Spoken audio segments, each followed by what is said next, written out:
Umaasa ang mga angkas biker na mamadaliin na ng mga senador ang pagsasabatas ng panukalang paggamit ng mga motorcycle taxi bilang public transportation matapos itong aprubahan ng Kamara. Ito ang balita ni Joannan. Aprobado na ng mababang kapulungan ng Kongreso ang panukalang paggamit sa mga motorsiklo bilang pampublikong sasakyan. Sa ilalim ng House Bill No. 8959, pinapayagan na ang mga motorcycle taxi na magserbisyo sa mga pasahero. Kasama na rin sila sa bibigyan ng prangkisa at ang Land Transportation Franchising and Regulatory Board na rin ang magtatakda ng kanilang pasahe. At dahil i-regulate na ng pamahalaan, maaari na rin maparusahan at patawan ng multa ang mga pasaway na operator at biker ng mga motorcycle taxi. Subalit hindi pa rin ito ganap na maisa sa batas dahil hihintayin pang maipasa ang kaparehong bersyon nito sa Senado na kasalukuyan pang nakabinbin sa committee level. Malaking progreso naman para sa angkas ang pag-aproba ng Kamara sa naturang panukala at umaasang sa kalaunan ay muli na silang makababalik sa normal na operasyon.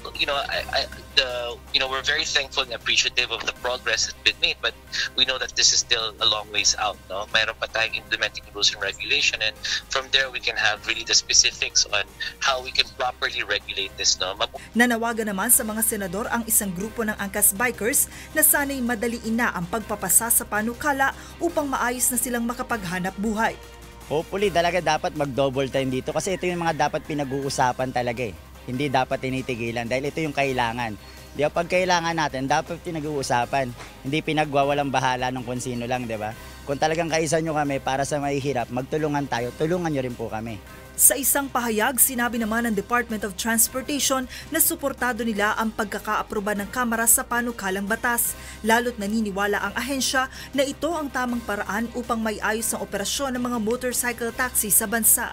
Disyembre noong nakaraang taon na maglabas ng temporary restraining order ang Korte Suprema kaya't napahinto ang operasyon ng angkas. Bagaman marami na ang tumatangkilik, may ilan pa rin ang hindi sang-ayon na gamitin ang motorsiklo bilang public transportation. Siyempre yung safety, di ba? Mas prone sila sa aksidente. Ayoko.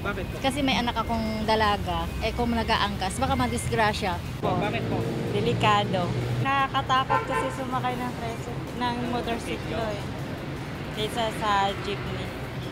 Kahit kailan di nga ako sumasakay ng motor. Joannan, UNTV News and Rescue, Taguig City.